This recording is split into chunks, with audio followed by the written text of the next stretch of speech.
नमस्कार. मी प्रांजली बोरकर संस्कृती चॅनलमध्ये आपणा सर्वांचं स्वागत करते. आज आपण श्रवण करूया अश्विन शुक्ल एकादशी महात्म्य. अश्विन शुक्ल एकादशी महात्म्य पाशांकुशा एकादशी. श्री गणेशाय नमः.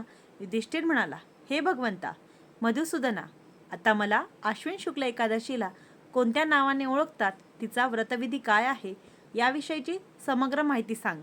श्रीकृष्ण म्हणाला, धर्मा, तुझ्या ठाई अनेक सद्गुण एकवटले आहेत. हेच तुझे आगळेवेगळे वैशिष्ट्य आहे. म्हणून तुझी जिज्ञासा पूर्ण करण्यासाठी मी अश्विन शुक्ल एकादशीचे महात्म्य सांगतो, ऐक. ही परम उत्तम एकादशी पाशांकुशा नावाने प्रसिद्ध आहे.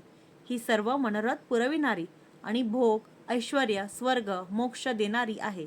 म्हणून ज्याला आपल्या समस्त इच्छा पूर्ण व्हाव्यात अशी अभिलाषा आहे, त्याने या तिथीला उत्तम व्रताचरण करून भगवान पद्मनाभाची भावभक्तीने पूजा करावी.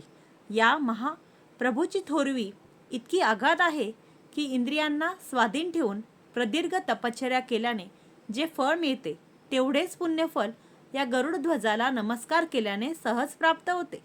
एखाद्याने अज्ञानाने असंख्य पापे केली आणि नंतर कृतकर्माचा पश्चाताप वाटून या पापनाशक श्रीहरीला शरणतापूर्वक नमस्कार केला तरी त्याचा उद्धार होतो. तो कधीही नरकात जात नाही. या पृथ्वीवर जेवढी तीर्थे व पुण्यक्षेत्रे आहेत त्या सर्वांचे एकत्रित पुण्य भगवान विष्णूचे नामस्मरण केल्याने प्राप्त होते. जे लोक शारंग धनुष्य धारण करणाऱ्या व अधमांना शासन करणाऱ्या नारायणाला शरण जातात त्यांना कधीही यमलोक प्राप्त होत नाही. म्हणूनच हरीला प्रिय असलेल्या या एकादशीला जो सद्भावाने व्रत करतो त्याने कितीही भयंकर पातक केलेले असले तरी त्याला यमलोकातील भीषण यातना भोगाव्या लागत नाहीत. पण जो वैष्णव असूनही शिवाची निंदा करतो आणि जो शैव असूनही वैष्णवांची निंदा करतो तो नरकातच खितपत पडतो.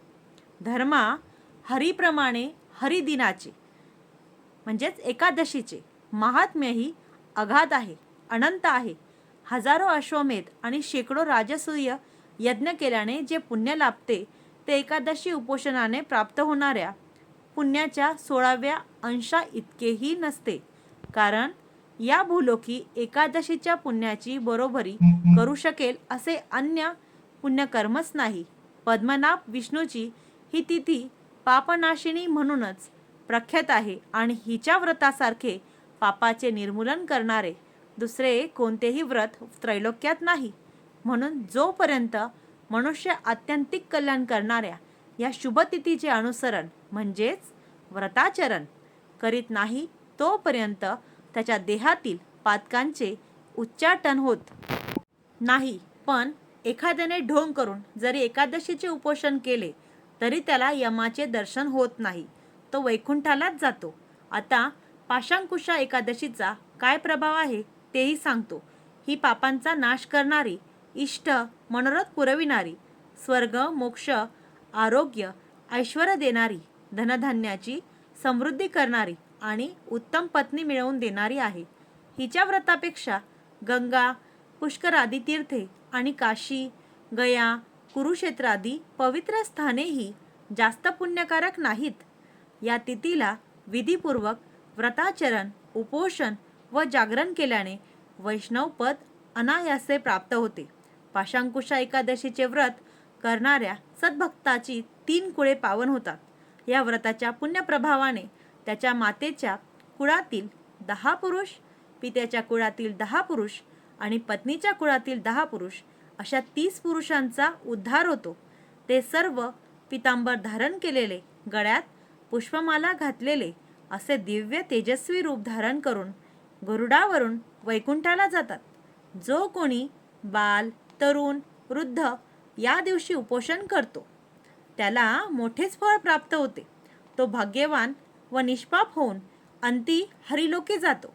कोणी कितीही पातकी असला तरी या व्रताचा अवलंब केल्यास त्याची दुर्गती टळते. या दिवशी त्यागाला फार महत्त्व आहे. म्हणून जो मनुष्य या व्रताच्या उद्देशाने सुवर्ण, तीळ, अन्न, उदक, भूमी, धेनू, वस्त्र, छत्र, पादत्राणे देतो तो कधीही यमलोकी जात नाही. धर्मा मनुष्याच्या जीवनामध्ये धर्माचरण आणि पुण्यकर्मे यांना निरतिशय महत्त्व आहे. म्हणून एखाद्याकडे द्रव्य सामर्थ्य नसेल त्याने आपल्या शक्तीनुसार स्नान दानादी शुभकर्मे करून आपले आयुष्य सार्थकी लावावे, सफल करावे. जे लोक तलाव, उद्याने, देवालये यांची निर्मिती करतात, अन्नछत्रे चालवितात, त्या धैर्यवान धर्मनिष्ठ लोकांना कधीही यमयातना सहन कराव्या लागत नाहीत. त्यांना आयुष्य, आरोग्य, ऐश्वर आणि उत्तम कुळ प्राप्त होते. पण जे लोक पुण्यकर्मे केल्याशिवाय आयुष्य व्यतीत करतात, ते श्वासोच्छवास करून जिवंत राहत असले तरी हवा आत घेऊन बाहेर सोडणाऱ्या लोहाराच्या भात्याप्रमाणे त्यांचे जीवनही व्यर्थच ठरते. धर्मा याविषयी अधिक काय सांगू. धर्म करणारे स्वर्गाला जातात आणि अधर्म करणारे अधोगतीला जातात. अर्थात आपला उत्कर्ष वा अपकर्ष केवळ आपलाच नाही हाती असतो. हे सूत्र तू नीट समजून घे. तुझे मनोगत जाणून मी तुला पाशांकुशा एकादशीचे महात्म्य कथन केले आहे. तथापि तुला अजूनही काही जाणून घेण्याची इच्छा असेल तर अवश्य विचार. याप्रमाणे श्री ब्रह्मांड पुराणातील पाशांकुशा एकादशीचे महात्म्य पूर्ण झाले. श्रीकृष्णार्पणमस्तु. शुभम भवतु.